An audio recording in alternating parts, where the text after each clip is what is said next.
Today, we are looking at The Simple Path to Wealth by J.L. Collins. The promise is simple. Reduce complexity, save aggressively, invest broadly, and let time do the heavy lifting.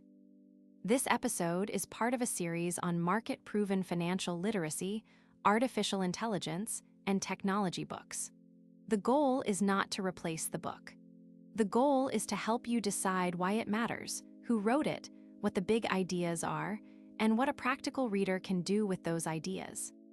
Selection basis: revised 2025 edition, instant New York Times bestseller, million-plus sales noted by publisher. About the author: J.L. Collins is a longtime investor and financial independence writer, often called a leading voice in the FI community. The core idea is this. The book argues that low-cost broad index funds, high savings, and emotional discipline can beat complicated investing. Let us break the book into 5 useful lessons. Lesson 1: avoid unnecessary complexity. This matters because readers often collect information without changing behavior. A valuable book should improve decisions, not just add facts. Lesson 2: spend less than you earn and invest the gap. This is where the book becomes practical. The strongest nonfiction books give you a mental model that you can use repeatedly, not just a story you remember once. Lesson 3: broad low-cost index funds can be enough for many people. This is especially important for people trying to build skill, wealth, or technical judgment. The world changes quickly, but good principles help you stay oriented. Lesson 4: market drops are part of the journey, not a reason to abandon the plan. In a 10-minute review, this is the part I would underline. It turns the book from interesting into useful. Lesson 5: financial independence is built through habits, not predictions. This is the long-term takeaway. The point is not to memorize the book.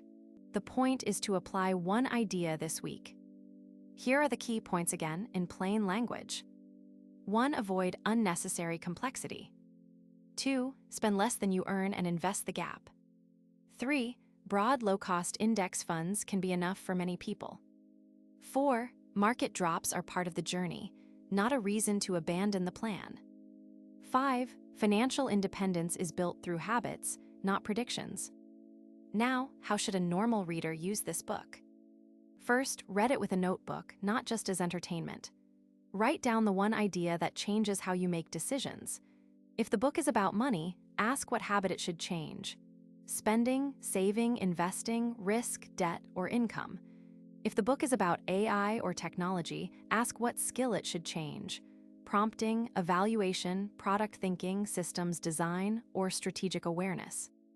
Second, separate inspiration from instruction. A bestseller can motivate you, but not every lesson applies equally to every country, income level, tax system, industry, or risk tolerance. The smart reader adapts the idea instead of copying it blindly. Third, turn the lesson into a small test. After reading a financial literacy book, create a one-page personal money map: income, expenses, debts, assets, savings rate, and next action. After reading an AI book, test one workflow with AI and measure whether it saves time or improves quality. After reading a technology book, identify one trend that affects your career or business. Fourth, look for the tension in the book.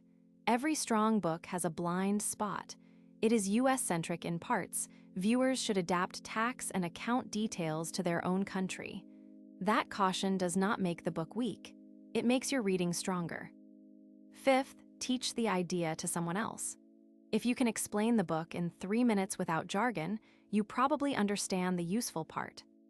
Now let us make the episode more practical by applying the book to 3 different viewers. For a beginner, the best use of this book is orientation. Do not try to master every detail on the first read. Look for the one sentence that explains why your current habits may not be working. A beginner should finish the book with a clearer vocabulary. In personal finance, that might mean understanding assets, liabilities, savings rate, risk, and compounding. In AI, it might mean understanding prompting, evaluation, context, hallucination, and workflow design. In technology, it might mean understanding platforms, infrastructure, supply chains, and network effects. For an intermediate reader, the best use of this book is diagnosis. Ask where you already know the idea but are not living it. Many people know they should save more, but they do not have an automatic saving system. Many people know AI can help them, but they only use it for random questions instead of structured work.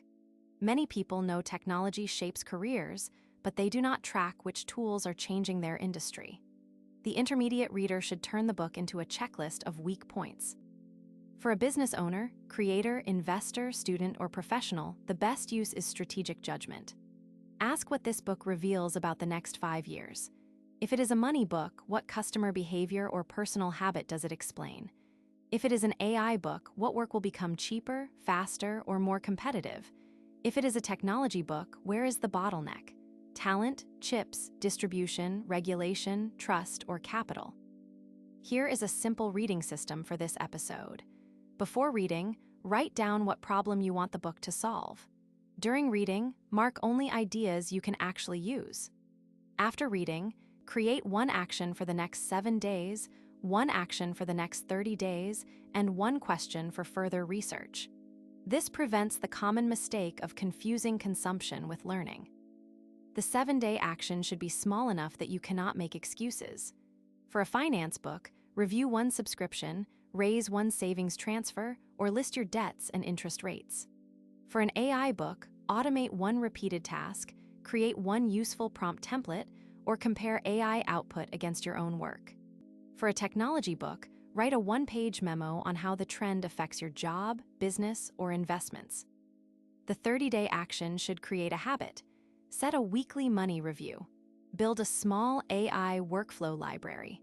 Read one deeper source on semiconductors, software platforms, crypto infrastructure, or information networks. Talk with someone who understands the field better than you. Learning compounds faster when it becomes social and repeated. The research question is where maturity begins. Do not ask, should I believe this book completely? Ask, what would prove this idea wrong? What data would change my mind? Who disagrees with the author and why? A strong reader is not cynical, but not passive either. There is also a media literacy lesson. Bestseller status is useful, but it is not proof that every claim is correct. A best-selling book usually means the idea connected with many readers. It does not mean the advice fits every viewer.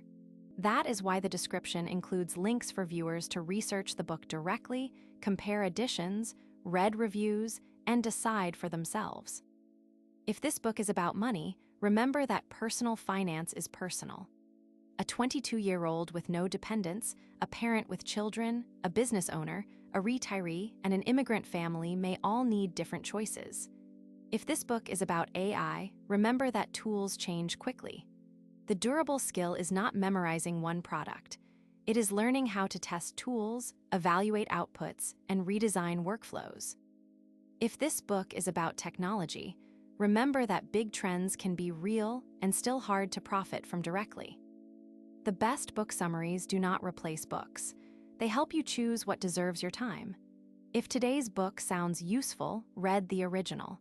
If it does not fit your season of life, save it for later and choose a more relevant one. The point of financial literacy, AI literacy, and tech literacy is better judgment. For the general public, the practical advice is simple. Do not try to read 10 books and change everything at once. Pick one book, one principle, and one behavior. A better money habit, a better AI workflow, or a better understanding of technology is enough to start compounding. My final verdict on the simple path to wealth is this. Read it, for the book argues that low-cost, broad index funds, high savings, and emotional discipline can beat complicated investing. The best reason to read it is not because it is popular. The best reason is that one idea from this book can become a better decision in your real life. In the description, add the official book link and a retailer search link so viewers can buy or research the book directly. No investment, legal, tax, or career advice is being given here. This is an educational book review designed to help viewers become more financially and technically literate.